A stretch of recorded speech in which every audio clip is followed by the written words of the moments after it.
Oke, halo semuanya. Selamat datang di podcast dari kelompok 4. Saya Ruben Okada Dan saya Sultan. Kali ini kami akan membahas tentang SDG perusahaan yang sudah kami pilih narasumbernya. Saya ingin bertanya, apa itu SDG, Ruben? Ya, jadi SDG adalah Sustainable Development Goals, di mana merupakan suatu rencana aksi global yang disepakati oleh para pemimpin dunia termasuk Indonesia guna mengakhiri kemiskinan, kesenjangan, melindungi lingkungan, dan juga SDG ini berisi 17 tujuan dan 159 target yang ada pada isinya yang ditargetkan untuk dicapai pada tahun 2030. Wah, kayaknya seru nih kalau kita bahas itu. Oke, kita lanjut aja ya ke Oke, narasumbernya. let's Let's go. Oke, selamat datang kembali di podcast kami. Jadi pada kesempatan kali ini kami sudah berkumpul bersama bapak-bapak sekalian yang akan mempresentasikan dan menjelaskan tentang SDG dari perusahaan yang mereka akan jelaskan. Boleh diperkenalkan dirinya terlebih dahulu. Halo, perkenalkan, nama saya Al. Di sini saya akan membahas terkait perusahaan Apple. Halo, nama saya Patrick Luther dan saya akan membahas dari perusahaan Sony, SDG dari perusahaan Sony. Perkenalkan, saya Natania Vincent. Saya merupakan perwakilan dari Samsung Corporate. Keren ya. Keren sekali ya, narasumber kita hari ini. Ya. Oke. Sebelum kalian menjelaskan SDG kalian masing-masing tuh, saya ingin bertanya, menurut kalian tuh apa sih SDG itu? Saya dulu aja. Menurut saya, kalau SDG itu ada dibuat untuk tujuan global demi masalah sosial, lingkungan, dan tantangan sosial. Itu menurut saya. Saya setuju juga sih kalau SDG itu pastinya itu tentang gimana cara perusahaan meningkatkan sustainability dari bisnisnya, tentu ya sesuai dengan namanya. Karena untuk perusahaan dapat sustain di bumi ini, tentunya buminya juga harus disustain juga kan. Oh, iya. Harus dipelihara juga. Saya sedikit menambahkan dari Bapak Patrick bahwa Sustainable Development Goals ini bertujuan untuk bahwa target setiap perusahaan itu mesti dicapai sesuai dengan SDG-nya. Karena jangka panjang dari perusahaan itu dapat dilihat dari terwujudnya SDG di perusahaan tersebut. Semakin perusahaan dapat mencapai target SDG-nya, kedepannya itu perusahaan bakal berjalan secara sustain. Oke, baik. Jadi mungkin sebelum kita lanjut ke SDG perusahaan masing-masing, mungkin bisa diperkenalkan dulu perusahaan kalian itu perusahaan apa itu? Saya di sini akan membawakan perusahaan Apple. Kalau saya akan seperti yang tadi sudah saya katakan, saya akan membahas perusahaan Sony, di mana Sony ini ya pasti udah tahu lah Sony ya. Dia ada jualan HP, lalu ada jualan headphone, barang-barang elektronik, mereka juga ada entertainment di bagian studio film dan animasi dan lain-lain juga. Ya, kita tahu lah kalau Samsung dia perusahaan di industri teknologi yang baru tren akhir-akhir ini kan dengan smartphone-nya. Berarti bisa ditarik kesimpulan bahwa semua narasumber kita ini memiliki perusahaan yang berlatar belakang perusahaan elektronik. Ya. Betul. Terus kita masuk ke SDG nih sekarang ya. Jadi pertama tuh yang bakal kita bahas tuh di SDG pada podcast ini, yaitu dari sisi environment sustainability-nya dari report SDG perusahaan kalian. Selama 2022 ini bagaimana sih environment sustainability-nya dari perusahaan kalian? Baik, dari perusahaan Apple terlebih dahulu, kami dengan sangat mendesak untuk melindungi sumber daya di bumi kita ini yang terbatas untuk menjadi pemimpin dalam terwujudnya melawan perubahan iklim.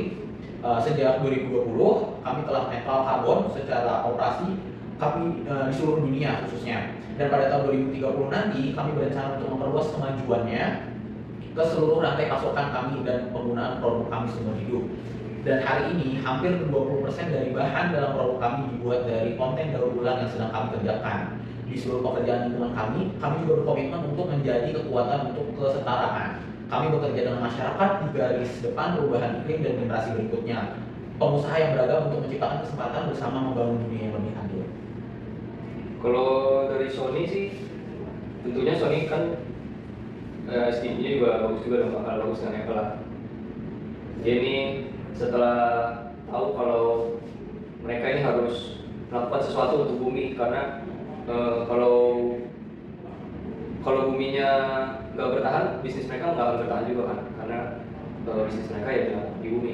Nah, maka dari itu mereka udah melakukan usaha-usaha tertentu untuk mempertahankan bumi ini atau yang tadi disebutkan environment. Dan dari Sony ini mereka udah berhasil mengurangi penggunaan plastik di packaging mereka. Per produk unit itu udah sebesar 15% pengurangan penggunaan plastik dalam packaging mereka, dan ini diukur dari tahun 2018 sampai tahun ini. Lalu mereka juga udah menggunakan renewable energy atau renewable energy itu kayak misalnya memakai energi dari sumber cahaya matahari seperti Seperti solar panel. Ya, solar panel, seperti solar panel mereka sudah menggunakan teknologi seperti itu. Itu udah sebanyak 14% mereka gunakan diambil dari keseluruhan ke tempat di mana mereka beroperasi. Lalu mereka juga udah melakukan awareness terhadap environment di bumi ini pada orang-orang, pada konsumer mereka, atau audiens mereka itu udah mencapai sebanyak 430 miliar orang yang terengage dengan entertainment mereka yang menjelaskan bahwa kita harus melindungi bumi dan environment. Kalau dari saya, Samsung sebenarnya sudah menyadari bahwa dunia kita tinggal ini sudah tidak aman lagi, manusia sudah merusak lingkungannya, dan itu mengancam kepunahan mereka sendiri. Sehingga Samsung tentunya berperan dalam lingkungan ya, tentunya. Salah satunya mereka juga mendukung yang namanya World Water Day, itu untuk air bersih, sanitasi, dan Samsung juga terpilih menjadi perusahaan yang berhasil dalam Carbon Disclosure Project. Dan Samsung juga telah mengekspansi penggunaan energi terbarukannya menggunakan solar panel dan geothermal unit. Dalam kategori climate action, Samsung juga sudah melakukan investasi dalam instalasi dan optimisasi peralatan untuk pengurangan emisi GHG dari supply chain-nya, logistik, karyawan, sehingga energinya dia lebih efisien. Dan yang terakhir, Samsung ikut serta dalam pelestarian ekosistem sungai. Oke, baik. Keren banget ya dari perusahaan ini. Oke, nextnya mungkin bisa jelaskan mungkin ya dari sisi employees-nya. Karena dari SDG ini sendiri kita juga tentunya selain dari environment, tentu environment ini balik lagi ke people-nya gimana? Employees-nya juga penting ya. Employees penting. Boleh Silakan. Oke, baik. Kalau employees dari segi Apple, di Apple kami bekerja setiap hari untuk menciptakan lingkungan yang inklusif, aman, dan suportif. Lingkungan untuk semua anggota tim khususnya, kami selalu menemukan cara baru untuk berinvestasi dalam pengembangan tim kami dan untuk mendorong kolaborasi dan kreativitas. Dan kami memberikan manfaat yang kuat dan komprehensif dan kompensasi yang kompetitif. Kami percaya lebih baik dan lebih inovatif perusahaan ketika orang memiliki dukungan dan kesempatan untuk menjadi diri mereka sendiri khususnya. Untuk diversity dan inclusion-nya, di Apple kami telah berkomitmen untuk membangun dunia yang lebih adil, inklusif dengan pendekatan representasi yang beragam di setiap level, membina budaya inklusif yang melibatkan semua orang dan memastikan upah dan akses yang adil kepada kesempatan untuk semuanya. Representasi inklusif dalam kepemimpinan sebagai penggerak kemajuan yang kuat di Apple itu memimpin dari semua latar belakang, bekerja untuk tumbuh dan mengembangkan generasi pemimpin berikutnya dari dalam. Ya, kalau dari Sony, employee-nya tentu sangat diperhatikan juga, karena tanpa employee ya dari mana kita mau jalan kan? Ya, Perusahaan kita pastinya perlu ada pekerja juga. Dan untuk employee ini tentunya kita juga sangat inklusif, dan kita tentunya punya diversity juga dalam employee kita, karena kita nggak memandang siapa lain, di mana orang yang bekerja.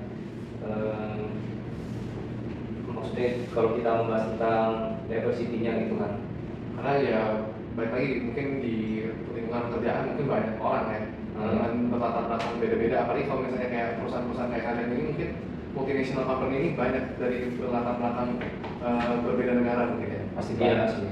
Terus contohnya sekarang kalau dalam perusahaan kita itu yang dalam posisi manajemen itu sebanyak 10,5% itu juga udah sekarang di-handle-nya dengan kaum perempuan, dan sebanyak 2,87% itu dari pekerja dari Sony itu juga merupakan penyandang disabilitas ya. Jadi kita benar-benar inklusif gitu. Dan itu datanya per 31 Maret 2022. Terus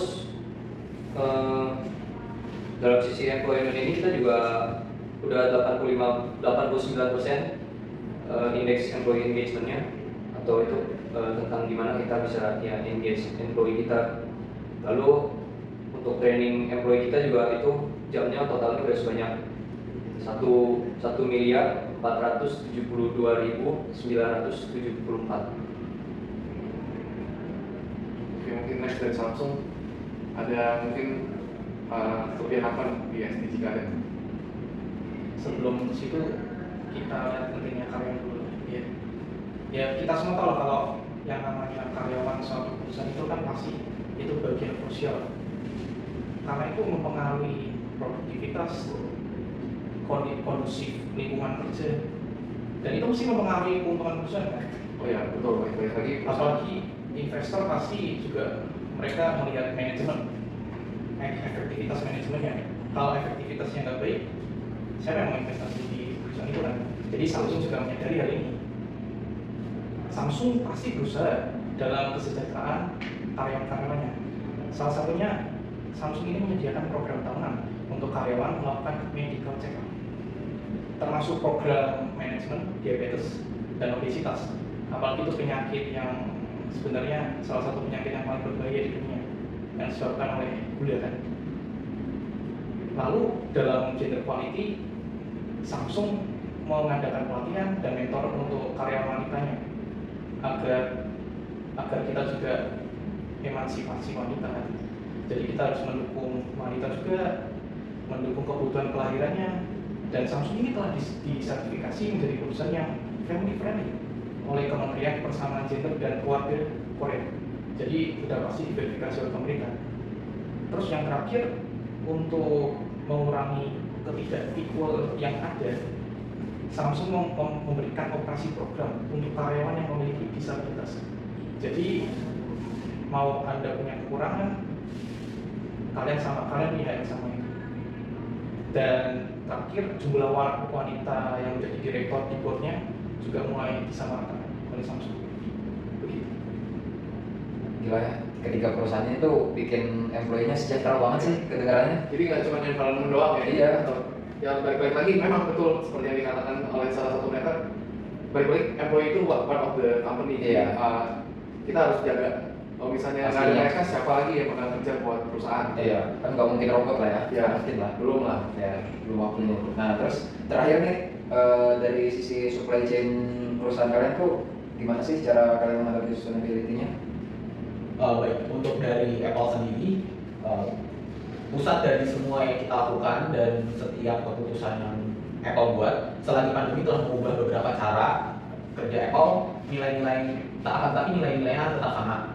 Kemitraan yang telah kami kembangkan selama bertahun-tahun di seluruh rantai pasokan kami memungkinkan kami untuk terus membuat kemajuan yang signifikan dalam menegakkan standar tertingginya tenaga kerja dan hak asasi manusia dan kesehatan, keselamatan kerja juga, dan membuat mencapai dalam aksi iklim tentunya dan pengelolaan sumber daya alam. Namun sebagai bangga karena kami dari kemajuan kami tahu setiap tahunnya pencapaian hanyalah sebuah langkah dalam pengajaran kita untuk terus menuju ke arah yang lebih baik. Lalu dari holding ourselves and our supplier to the highest standard, hak asasi manusia kami, kebijakan menguraikan cara kami memperlakukan semua orang, termasuk pelanggan, karyawan, mitra bisnis, dan orang-orang di setiap tingkatan supply chain kami. Kami mengambil pandangan yang sangat luas dari supply chain kami dan bertanggung jawab yang menyertai kami mempertimbangkan supply chain kami untuk memasukkan semua ke dalam rancangan membangun dan memberikan dukungan untuk mendaur ulang produk Apple serta toko retail kami dan semua layanan dan operasional yang merupakan bagian dari supply chain kami. Ya, jadi kalau supply chain dari Sony, ketika kita membahas SDG, itu tentunya Sony juga sudah sangat memperhatikan supply chain-nya, karena ya supply chain sangat penting kan bagi perusahaan. Tanpa supply chain, kita nggak bakal bisa keluarin produk Sony. Tapi yang penting dari supply chain itu bukan hanya bagaimana kita mendapatkan bahan baku untuk memproduksi produk kita ya. Tapi hal seperti gimana hak asasi manusia yang terjadi, yang ada yang beroperasi manusia yang ada di dalam proses supply chain itu gimana, terus safety-nya gimana juga itu juga harus diperhatikan. Terus kondisi dari pekerjaannya gimana, itu semua itu harus diperhatikan juga ya. Karena untuk ya kita harus menjaga kita punya supplier untuk kualitasnya in terms of gimana orang di dalam di sana kualitas hidupnya kita juga harus menjaga, karena kalau mereka hidupnya tidak jadi nggak baik juga kan nanti akhir-akhirnya kita juga yang keluar biaya kalau mereka misalnya ada kecelakaan atau sakit gitu kan. Jadi tentu kita juga memperhatikan supply chain dari kita dari segi itu. Dan kalau dari Sony itu kita udah sebanyak 796 dari supplier kita yang melakukan pengecekan terhadap CSR mereka. CSR itu Corporate Social Responsibility, jadi mereka memperhatikan gimana sih yang tadi itu, yang safety, gimana safety di bagian supplier ini, gimana safety di bagian supplier ini, terus gimana labor conditionnya, kondisi pekerjaannya masih layak atau enggak gitu, terus hak asasi manusianya gimana, mereka diperlakukan dengan baik kan kadang bisa aja gitu kan ada yang nggak diperlakukan dengan baik. Terus dari supplier kita juga itu sebanyak 58 itu udah ikut ada program namanya RMAP atau Responsible Minerals Assurance Process, dimana kita yaitu termasuk gimana kita preserve resource mineral, dan itu udah sebanyak 58 supplier kita ikut program itu supaya resource mineral itu bisa tetap terjaga ya. Supply chain kan pasti menaungi prosesnya, dari proses awal sourcing, mungkin produksinya, penyimpanan, terus bisa sampai ke tangan konsumen. Itu butuh proses yang panjang dan harus perhitungan yang matang operasionalnya.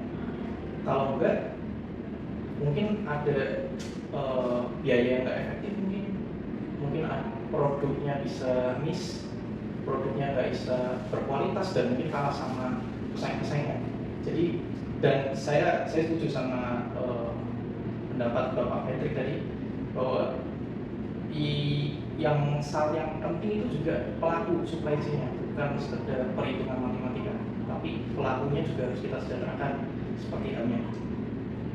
Dari Samsung sendiri sudah memiliki Smart Factory Support, itu menggunakan fasilitas 5G yang berguna untuk produksi yang agak lebih fleksibel dan produktif. Dan Samsung juga meningkatkan penggunaan material yang sudah di-recycle dalam supply chain-nya. Jadi tidak membuang-buang material lagi, tidak mengotori lingkungan lagi. Serta Samsung memiliki program yang namanya Responsible Mineral Sourcing.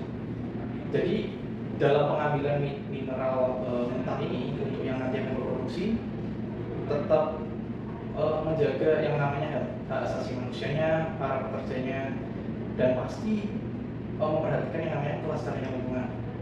Dan yang terakhir, Samsung juga terus melakukan ekspansi bisnisnya dengan sertifikasi dari pemerintah. Ini kan untuk lingkungan juga, biar supply chain-nya tetap sustain, yang namanya Zero Waste to Landfill Certification. Itu kalau dari Samsung. Oke, mantap sekali ya. Berarti pada akhirnya from people to people terus back to people lagi ya. Jelas seru banget bahas. Betul banget ya. Nggak terasa udah berapa lama lagi kita ngobrol-ngobrol. Ya udah lumayan lama sih kita ngobrol, kita tutup aja kali ya. Mungkin kita tutup aja ya. Ya, oke. Oke deh. Thank you ya semuanya yang udah nonton. Thank you juga yang udah datang ya. Thank you. Thank you.